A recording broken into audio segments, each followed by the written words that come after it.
That was Mario and Let Me Love You. 7:39 here on BBC Radio London. It's Jacqueline Shepherd with you, as I am each and every Friday night. Hope you're doing well this Friday. The weekend is upon us and it's going to be a hot and balmy one. So what have you got planned? Do feel free to get in touch and let me know. I have given you the first clue for tonight's Who Am I?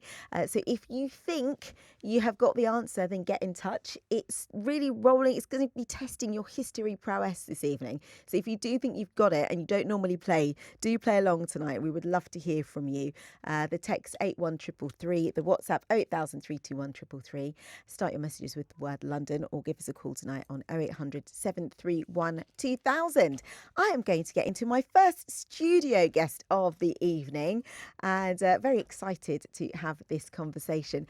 Now, we often talk on the programme about the importance of representation and how growing up seeing people who look like you can impact your path. Now, my first guest tonight in the studio, I will say, is using her experience in her work to do just that. Sade Borishade is a sports photographer from East London who shares her experiences in the field online. And I'm delighted to say that she joins me in the studio now. Welcome. Hi. How you doing? I'm doing good. I'm still mentally and physically in Portugal right now because of the heat and the sun and the environment of there, but I'm here. Because you literally landed today from Portugal. I did. Tell us about what you were doing in Portugal because it sounds very exciting. Yeah, exactly. I was shooting some content for some football players who are currently in off-season right now. So they just wanted a bit of pictures and a bit of videos and I got the chance to go out there and shoot. I was in Lisbon for the past 5 days and today I'm back. Have you been to Lisbon before? Yes, for a wedding. So I only got to stay there for maybe 2 days and then that was it. So I didn't really get to explore. But this time, I got to explore a lot of food, a lot of sightseeing, lots of stuff to do there. And is this quite typical for you to be travelling overseas with your work now? Yeah, definitely expecting a lot more travels, not only in Europe but also in the UK, hopefully in America soon. Might be something coming up which I can't say too much about now, but yes, I've worked in Spain before and Portugal. So okay, lovely stuff. All right, well, let's talk a little bit about your journey and having read a little bit about you, I love the tenacity. Thank and I you. think that's a really important part of your story, isn't it? It is. So tell us about how you did get into photography. Yeah, so I mean, how far should we go back? Have you always been taking pictures then, as far as you can remember? No. To be honest, if I was to go back before university, I actually studied health and social care, so something completely different to what I'm doing now. And I'd say it was more of my mum's sort of dream, or sort of because she works in social care now. So I thought, I might as well go down the same route. But when I went to university and I studied social work for the first year, I hated it. I did not like it one bit. I thought I did, but just in hindsight, I couldn't see me pursuing it or going really far in that career, being a social worker. So I remember 2019, I say to my friends and whoever kind of asked me this question, 2019 summer was the summer that really changed my life. I'd say that because I had to ask myself a question, and I remember having a conversation with my mum about this, and I was like, yeah, I don't want to do social work no more. And she literally said, what do you want to do? And then I thought about it and I was like, I like editing, I like watching films, so let's see what I could what could come out of that pretty much. And I went online, I went on Eventbrite, I was searching loads of different events that I could go to learn a bit more about filming or editing or just film production, shall I say. Again, nothing to do with sports just yet. And I came across this workshop, and it was a 2-day workshop where it was helping young girls get to know or get to have a feel about what it's like to work in advertising on the production side of things. So went to that workshop, absolutely loved it. I guess I made a really good impression on the person who ran it, because then she introduced me to her boss, and obviously at the time she worked for a really big advertising agency. And then, met her boss, and then the boss gave me an internship there and then on the spot. Wow. And I think from that moment, it was whoa, I can really do a lot with how I am and how I see myself and where I kind of want to go. So that started the journey of going back to uni now. Well, completing the internship first, which was August 2019. And then I had to decide whether I was going to go back to uni or continue working. So I decided to finish what I started, which is uni. And then I changed courses and I studied film. And then this is when like COVID and lockdowns started to happen, and we had a bunch of strikes in university. I didn't even want to talk about it because it was just like such a horrible time. But also it was a good time because I was able to have a lot more time to just learn a lot for myself, which is then when, well, in my university, excuse me, they had like an equipment store, and I was able to go into uni and just pick out cameras, pick out just different sorts of equipment just to practice on. Yeah. And that's exactly like what I was doing. Fast forwarding, finished uni in 2022. I finished with a 2-1, which is like, I'm not like great at academics at all, but for me to get a 2-1, it really showed me, okay, cool. What's next? You can do this, yeah. Yeah, I can do this. Like, what's next? Then, in fact, just before I finished uni, I am a big fan of networking. So I'd jump on LinkedIn, I'd message like all sorts of people from different advertising agencies at the time, different production companies as well, seeing what jobs were available, if I could shadow or if I can gain some experience, especially finishing uni, because it's deeming to be very hard to get a job after uni. Not in my case, because I was able to get a full-time job at a really good advertising agency straight after uni. Gosh, this is such an example of putting yourself out there, you know, self-belief, obviously hard work, Indeed. but also the putting yourself out there has been Yeah. absolutely key in both instances, hasn't it? Yeah. Wow, okay. And so then you got this job with the agency, and would you say then that your career has just kind of snowballed from there? Indeed. So went from there, I went to another agency, and then I went freelance. So this is 2024 now, I'd say, and I was working with my friend at the time. We had like a lot of clients, football coaches or like footballers and things to do with sports now, which was a bit more exciting, a bit more interesting, because I'd grown up around sports. My mum and my dad, they put me through like football, basketball, rugby. I even did fencing at one point, which is Were they trying to get you to be a professional sports person? No, But they just wanted you to have an avenue to... I think so. Like it's really interesting because you would never see like a black woman doing fencing or black young girl doing fencing, but because the opportunity was there, I think they're very heavy on, and this is maybe what I take from them, is learn as much as you can, just put yourself forward for a lot of things, and that's what I've pretty much been doing my whole life, really. Yeah. And so tell us a bit more then about getting into the sports photography. And you've mentioned football a couple of times, and I know that at one point you weren't necessarily seeing the representation, but also pitch side, you weren't necessarily seeing the representation when it came to photographers. So, and was that black women, or was that just women generally? So I think my love for the women's game in terms of football had grown since last year, January, I'd say.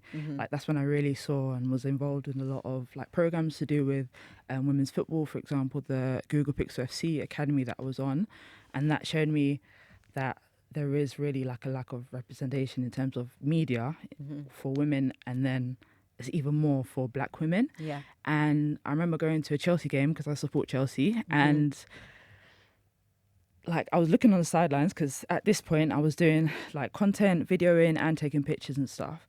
And I just never saw a black female like on pitch side. And then my mind was like, nah, okay, let me go to another game. Went to another game, still didn't see any. And then I'd look on TV and I'm like trying to, cause on TV you can kind of see the whole pitch type of thing. And I just never saw it. And I'm super observant. So me not seeing that was like, okay, there's something wrong. But instead of me complaining about it, why don't I just say I'm going to become a sports photographer? And literally like last year, January, when I went to that first game, I was like, I want to be a sports photographer. Like pitch side. So I generally said it to myself, and I was telling my network around me. And before you know it, like again, networking, talking to people, reaching out to other photographers that were already in or doing what I wanted to do. They weren't necessarily black or female, but the advice that they did give me was super helpful.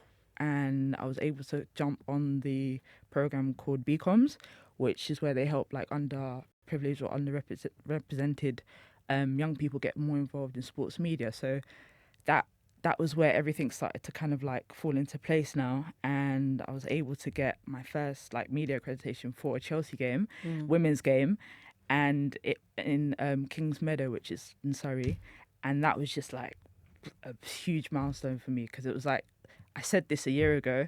I had no clue on how the pathway would look.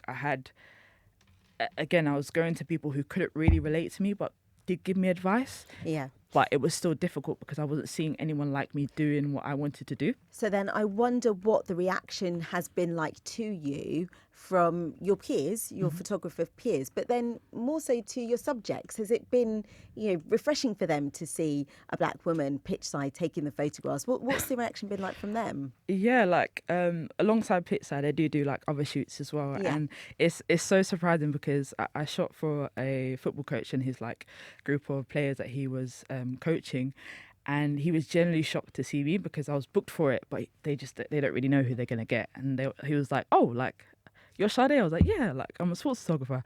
It's like I've never seen a black female sports photographer before, and in my mind I was like, it's 2026. Yeah. I guarantee there's loads of black females who are doing photography, maybe not sports just yet, but they are here. They're somewhere around. I don't know them. I haven't found them yet. And if I can put out content that's related to that helps them also be seen or even feel the way how I feel, maybe they are doing their craft, but they're not talking about it as much as I am, then they know that we can relate, and then that community builds and builds and builds, and yeah, eventually it goes on from there. When was it that you went to the Unity Games? Was it this year or last year?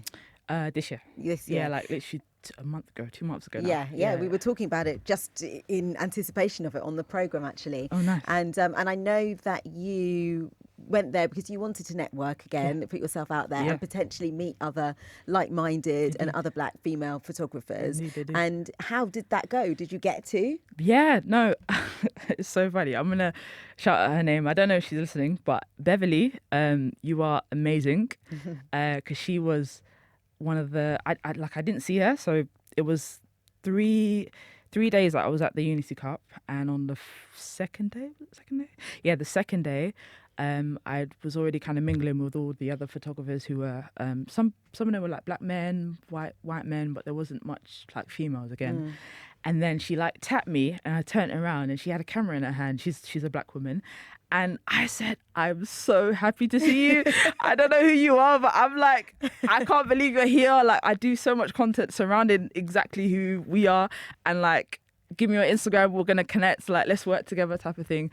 And that feeling was like something that I can't really describe, because it was like a kind and there of was feeling. something in that for her as well, hence the reason she tapped you on the shoulder. Indeed. There's like an invisible connection, and I just want that invisible connection to keep growing for not only like myself, but for that community, because the amount of people that do message me from like all parts of the world, it's really crazy how social medias I'm able to connect with many people. It's just incredible, and I want to be there for all of them somehow, some way, and I can do that through the content. It's so important, as you say, because when you start to see yourself, you start to put yourself in those scenarios, and you can work towards it coming into existence. But one of the things that you do and that you pride yourself in is the power of your word and saying something 100%. and speaking it into existence, and that's really worked for you, hasn't it? Yeah. Have you always been like that? No, I was quite shy. My mum's probably gonna laugh at this. I was quite shy when I was a baby. She's got like loads of stories to tell. But I'd say a big part of that changing was definitely like my faith in God, and knowing that if I can believe in a higher power and in hope, then anything is pretty much possible. And I think it kind of relates to what you were saying in the beginning. Like your environment can really like change the way how you think about yourself, about what you can achieve. So unfortunately, if I am stuck in that same environment for a very long time, it's going to be my choice and my decision to change that mentally before I get out physically. So that's why words, the power of the tongue is like, it either happens in a time that you don't expect, or it happens because you said it. I don't know, like it's just going to happen because you said it and you believe it. So Yeah. that's what I think. I mean, people often think that if I say something, I've got to make myself accountable to it. So I've got to take the steps. Yeah. So there's part of that in there as well, isn't there? Yeah. And tell us then about your aspirations and what you are putting out there into the ether and what you are talking into existence. Yeah. So I actually wrote down I've got like a private chat with just myself in there, and I've written down that I'm going to work in America next year. Mm-hmm. And then an opportunity come when I was actually in Portugal this week, saying something along the lines of that. So we'll see if it happens. I believe it will. I love this for you. Yeah, so I wrote that, and things have just like kind of fallen into place with that. I pray a lot. Yes, I do pray. These are practical things that I do that maybe, people could try. And yeah. So you know, as you said, I love the fact that you've got this private chat, and I thought you were going to say it's like a little group chat thing, but it's literally with yourself. Just me, yeah. And so that is where you set your goals essentially, and where you decide what it is that you want to aspire to do. And is it sticking with sport? I mean, there is so much, and sport can take you globally, as you have already discussed. But is it predominantly sport, and is it predominantly football that you want to stick with, do you think? Like I said before, like the women's game in football is, again, like it's something that I didn't know that I was going to end up in. I just pretty much fell into it, or just was around this type of community, and I absolutely like adore it and I love it. I know that there's rugby, women's rugby is growing. There's a lot of sports that are growing out there. So I'm definitely not like closed-minded. However, like I love football right now. Yeah, the World Cup's going on. I really wish I was out there. Definitely the next one I'll be there. Well, for the Women's World Cup anyway. Yeah. And I just think, football is it for me right now, but I'm definitely not closed off to other sports. Okay. And you've just started on it, and perhaps you can provide a few more pearls of wisdom. I mean, your whole story is, I think, a how-to on how to get into photography, you know, just hearing you at the start describing your journey.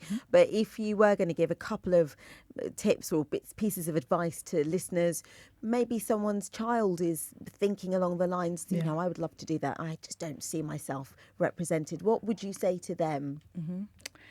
I would say the best type of investment that you can do, or continue to do, is within yourself. Something that I'm really big on is failing, but failing quickly so you can learn quicker. And then from then, opportunities will come left, right, and How do you fail quickly? I think you make you can't be afraid to make mistakes. And I think we live in a world that we try to like do everything perfectly, have a perfect CV, have a perfect portfolio in my case, or like say the perfect things so that people can be convinced to hire us for a certain job. And I just think the more that you show yourself and even make mistakes in those moments, it just shows how human you are. And again, the world will be your oyster. I think if you can invest in yourself and be who you are and keep on learning and keep on failing and learning, then before you know it, like, again, a year might pass and you might be a photographer, you might be the person that you want to be, but you're not so concentrated on being perfect. You're concentrated on the learnings from it. So that would be like biggest lesson I'd say to anyone who is starting out or wants to start out in sport. Yeah, okay. I think people will be rushing to see your work. So where is the best place to find you and to see your work? Instagram. Instagram is where I answer DMs on a Friday or during the weekend. I can't do it during the week. I get a lot of DMs in the week. Instagram, it's Sade, Sade Borishade, Borishade 7. Not Sade Borishade, as I said. No, I'm half Nigerian and half Trinidadian, by the way. Borishade. Okay, so Sade Borishade 7. And the number 7. Very simple. It's literally just my full name, 7. And then on TikTok as well, it's just my name, Sade Borishade. So lovely stuff. Yeah. You can find more about Sade there, and of course you can see some of her work there. Sade, thank you so much for joining me on the programme this evening. A real pleasure to have you. Appreciate it.